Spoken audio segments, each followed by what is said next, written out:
You're catching up with an old classmate at a wedding or your secondary school reunion, and your old pal mentions their new job at a big firm, or their five-figure bonus, or maybe even their second promotion in 2 years.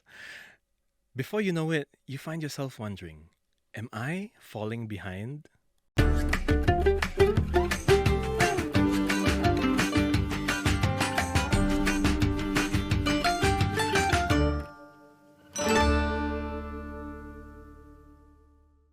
My name's Nat. Welcome back to the Work It podcast, where we help you find your lane in the rat race. Today, we're unpacking a feeling that many Singaporeans struggle with: career envy. Joining us is CNA Today journalist Tang Jiawen, who has been looking into why we're so obsessed with comparison and what it's doing to our mental health. Jiawen, it's great to have you back on the show. Yeah, hi, thanks for having me. Do you experience any career envy? I think as someone who just graduated last year, so I was like job hunting and everything. And you know those infographics online that's like how much a fresh grad's earning in like this industry. So I think definitely, when I was starting out, as someone who was still kind of figuring out what I wanted to do, there was a bit of envy or like fear in the sense that, is this like the right path, or like am I headed the right direction? Because there's like peers maybe in the finance industry who are earning a lot. Yeah. So I think when you know, or like when you hear about those figures, it's very hard to not compare yourself and like how much you're earning to those people. I experienced much of the same, but mine is a little bit different in which I feel like I peaked a little bit early. Earlier in my career, when I was looking at these surveys, the salary surveys that some publications put out, I would see myself ranked above average. And then slowly over the years, I would see that I was going closer to below average. And I was thinking, like, where did I go wrong? Like, why am I slipping? But why is it that myself and yourself and some of our listeners or viewers out there, why is it that we are always feeling like everybody else is on track except for us? I think like firstly, in Singapore itself, there's a lot of like these visible achievement markers that we're so used to. So there's like a timeline that we feel like we should follow, Right. so things like housing upgrades and all of that. And on top of it all, I think like deep down, there's like this need inside all of us to kind of make sure that we are all doing okay in life. So to satisfy that need, we turn to maybe external markers. And nowadays, a lot of that comes from like same stage peers. So like people who graduated in the same batch as you, like kind of turn to them to see like, oh, where are they at? And maybe this is where I should be at. And especially now in the age of social media, like things like LinkedIn, it's so easy to see like in real time what your classmates are up to. Yeah. Compared to last time, like you wouldn't have a clue, but now it's like you just open your tablet and you're like, oh, this person just got a promotion. But it's not like we're in dead end jobs, right? Like you and I were working here at CNA, we're doing pretty well for ourselves, I would say. So why is it sometimes that even though we have good jobs, it feels like not enough? I think now, like on LinkedIn, when you're so constantly exposed to all of the highlights of what everyone else is experiencing, you kind of compare your entire journey, and that also includes like your setbacks or like certain maybe insecurities. But like on LinkedIn and social media, people portray the best parts of their careers. Like nobody's gonna go on there and say, "Yeah, I just got put on like performance improvement program." Yeah, right. So no Yeah. one's announcing that their boss scolded them. Yeah, exactly. Yeah. And also, we actually spoke to a clinical counselor about this, and she said that this research in 2025 has actually shown that this constant exposure actually affects the way that we regulate our emotions. So over time, it kind of impacts us, and we're not able to process the discomfort as well as we usually could. Speaking of comparison, because that feels like the core of what's happening here.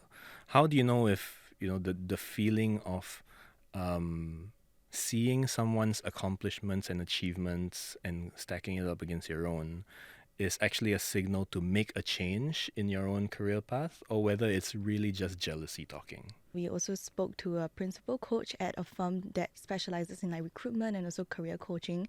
And what she shared with me is that you kind of have to take note of what this feeling leads you to do. So when it's healthy, you are kind of like taking it in as a data point. This is also something that the counselor shared. So you have the agency and you are curious about seeking out like new information. But when it's like unhealthy, it kind of changes the way that you normally function. So maybe instead of like really focusing on your own work, you're now checking LinkedIn for like for like updates, and also you are making decisions based on like what you think would match you up to other people, or you start Mm. to kind of ruminate on certain things, avoid certain conversations, or just feel really really start to spiral. Yeah. So you kind of need to be very aware of yourself. You need to have constant check-ins like, am I checking LinkedIn because I want to see what people are achieving and whether, my recent achievements stack up to theirs versus like, I'm trying to benchmark where I am and making plans for where I should be. Yeah. If I'm already feeling this way, if I'm feeling envious of everybody else out there who I graduated with, who I went to school with, and it's only at the start of my career, does it get worse over time, or is there kind of a bright light ahead that we can still look at to turn this thing around? I think if you don't keep in check, then yeah, it can get worse. I think in the past, progress was a lot more predictable, but nowadays with all the rapid change in the world and also a lot more like flatter organizational structures, and I mean I'm a fresh grad, so I imagine that when you get more like ahead in your career, your scope also starts to become more complex. So then there's a lot of like other things to consider as well. So if you don't keep it in check, then it just kind of moves on to like bigger milestones that you're comparing yourself with against other people. So how about we talk about somebody who's more in the middle of their career, right? Somebody who maybe is seeing everybody who they once considered their peers dashing ahead of them and seeing their own career kind of stagnate. Is there a solution to this aside from just a social media detox? Firstly, is you can start by reframing your thoughts.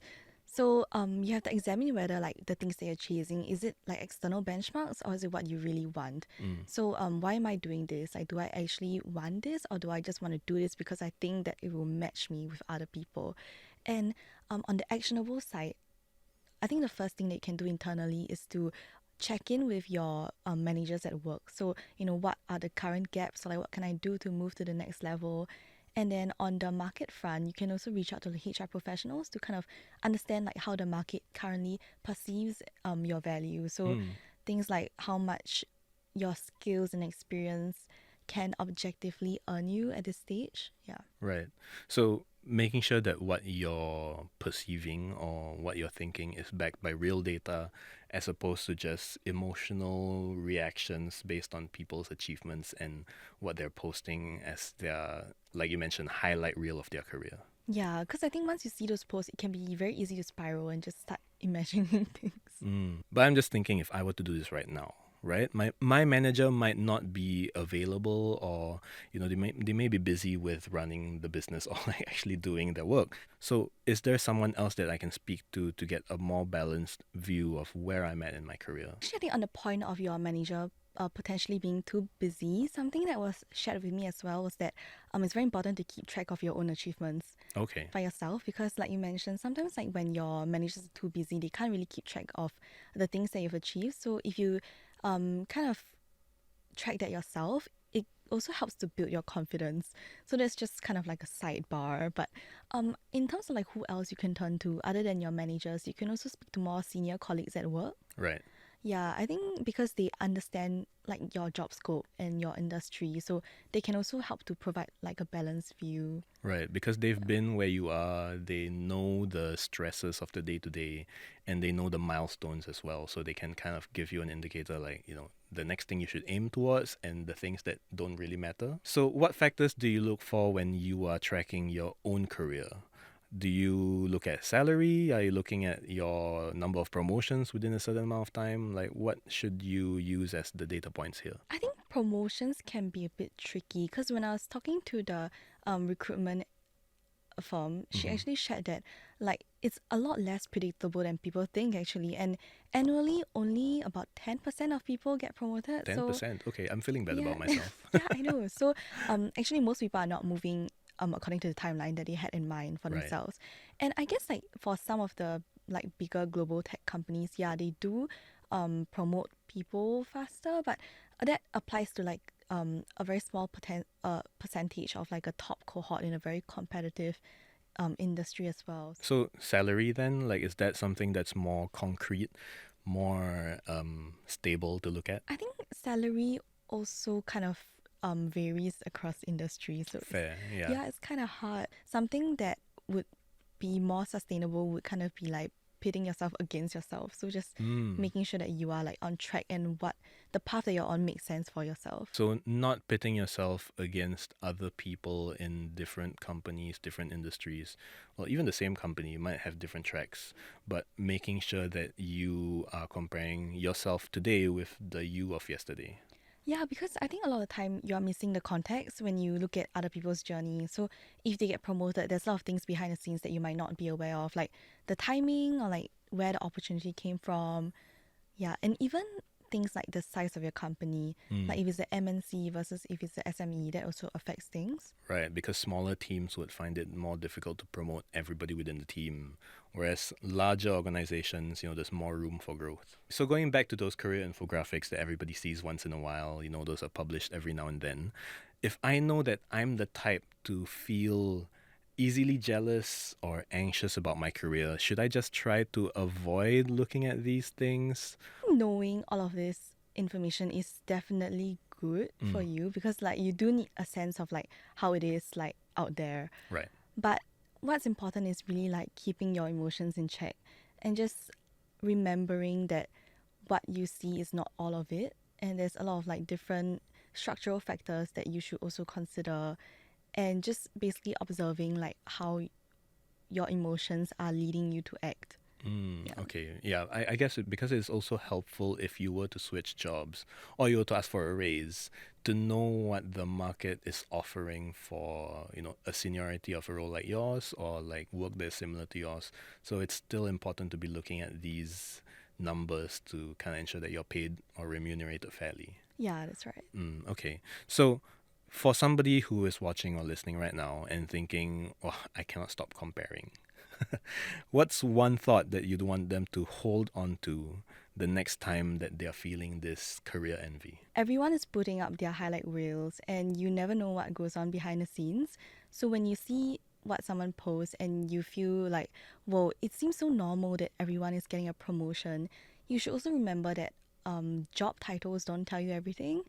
So when you see that someone got a promotion to like this title, you don't really know the full context. Like, did they get a pay raise or like did their job scope change? You don't know these things.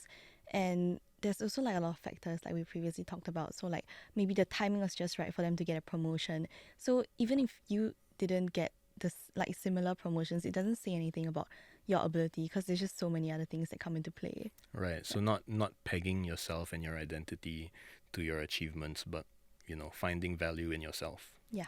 Okay. Well, thank you so much, Jiawen, for reminding us what truly matters in our own careers. Thank you so much for having me, Nat. If you want to read Jiawen's article, it'll be out this weekend. Just go to channelnewsasia.com/today. But we want to hear from you as well. What's one career milestone that you've felt pressured to hit because you've been seeing what everybody else is posting out there? And how are you redefining success for yourself? Let us know wherever you're listening to us from, or you can email us at cnapodcast@mediacorp.com.sg. My name's Nat, and remember, you don't need to keep up to keep moving forward.